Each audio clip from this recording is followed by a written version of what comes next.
கூட்டுறவுத்துறையில் பணி நிரந்தரம் செய்து தருவதாக 28 லட்சம் ரூபாய் பெற்று மோசடி செய்ததாக அதிமுக நிர்வாகி மீது சேலம் மாநகர காவல் ஆணையர் அலுவலகத்தில் 3 பெண் ஊழியர்கள் புகார் அளித்துள்ளனர். புகாரின் பின்னணி என்ன? சேலம் கொண்டப்பநாயக்கன்பட்டியைச் சேர்ந்த மகேஸ்வரி, பெரமனூர் பகுதியைச் சேர்ந்த சத்யஜோதி, யோத்தியாப்பட்டினத்தைச் சேர்ந்த சபீதா ஆகிய 3 பெண்களும் நேற்று முன்தினம் சேலம் மாநகர காவல் துணை ஆணையரிடம் புகார் மனு ஒன்றினை அளித்தனர். அதில் சேலம் கூட்டுறவு வீட்டு வசதி சங்கத்தில் கடந்த 2017ஆம் ஆண்டு எடப்பாடி பழனிசாமி தலைமையிலான அதிமுக ஆட்சியில் தினக்கூலி அடிப்படையில் கணினி தொழில்நுட்ப பணியாளர்களாக சேர்ந்ததாக கூறியுள்ளனர்.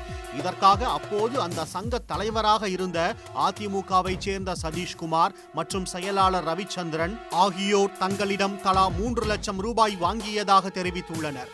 அதன் பிறகு தொகுப்பூதிய பணியாளர்களாக தங்களை பணியில் அமர்த்தியதாகவும் அப்போது சதீஷ்குமார் மற்றும் ரவிச்சந்திரன் ஆகியோர் தலா 10 லட்சம் ரூபாய் கொடுத்தால் வேலையை நிரந்தரம் செய்துவிடலாம் என தெரிவித்ததாகவும் கூறியுள்ளனர். அப்போது முதலமைச்சராக இருந்த எடப்பாடி பழனிசாமி, தமிழ்நாடு கூட்டுறவு சங்கங்களின் தலைவர் இளங்கோவன் ஆகியோர் தங்களுக்கு மிகவும் நெருக்கமானவர்கள் என்றும் தாங்கள் அவர்களிடம் பேசினால் வேலையை நிரந்தரம் செய்து கொடுத்து விடுவார்கள் எனவும் நம்பிக்கை தெரிவித்ததாகவும் அதனை நம்பி மூவரும் தங்களது நகைகளை அடகு வைத்து சதீஷ்குமார் மற்றும் அவர் மனைவி சங்கீதா ஆகியோரிடம் படிப்படியாக பணத்தை கொடுத்ததாக புகாரில் தெரிவித்துள்ளனர்.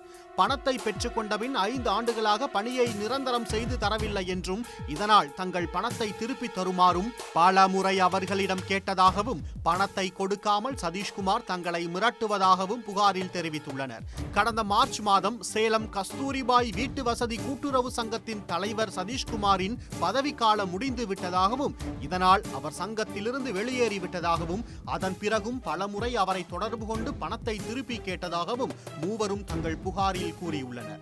அவர் தமிழ்நாடு கூட்டுறவு சங்கங்களின் தலைவராக இருந்த இளங்கோவனிடம் பணத்தை கொடுத்து விட்டதாகவும் அவர் எப்போது தருகிறாரோ அப்போதுதான் பணத்தை திருப்பி தர முடியும் என்று கூறி தங்களை மிரட்டுவதாக தெரிவித்துள்ளனர். சதீஷ்குமாரிடமிருந்து தங்கள் பணத்தை மீட்டு தர வேண்டும், தங்களது குடும்பத்துக்கு பாதுகாப்பு வழங்க வேண்டும் என்றும் மனுவில் கூறியுள்ளனர்.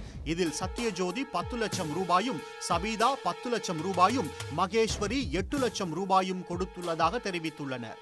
இந்த புகார் குறித்து சேலம் டவுன் உதவி ஆணையர் வெங்கடேசன் விசாரணை நடத்தி வருகிறார். சதீஷ்குமார் தற்போது சேலம் மாநகர எம்ஜிஆர் மன்ற துணை செயலாளராக இருந்து வருகிறார். மூவரின் புகார் தொடர்பாக விளக்கம் கேட்க சதீஷ்குமாரை தொடர்பு கொண்டபோது தான் அவர்களிடம் எந்த பணமும் வாங்கவில்லை என கூறியுள்ளார். மூவரும் தொகுப்பூதியத்தில் பணியமர்த்தப்பட்டதாகவும் ஆட்சி மாற்றத்தின் போது தினக்கூலியாக்கப்பட்டதாகவும் அதை எதிர்த்து அவர்கள் நீதிமன்றம் சென்றிருப்பதாகவும் கூறியுள்ளார். தன்னிடமோ தனது மனைவியிடமோ பணம் எதுவும் கொடுக்கவில்லை என்றும் பணம் கொடுத்ததாக திருப்பி கேட்கவும் இல்லை, தான் மிரட்டவும் இல்லை எனவும் விளக்கம் அளித்துள்ளார். உடனுக்குடன் செய்திகளை தெரிந்து கொள்ள சன் நியூஸ் பெல் ஐகானை கிளிக் பண்ணுங்க.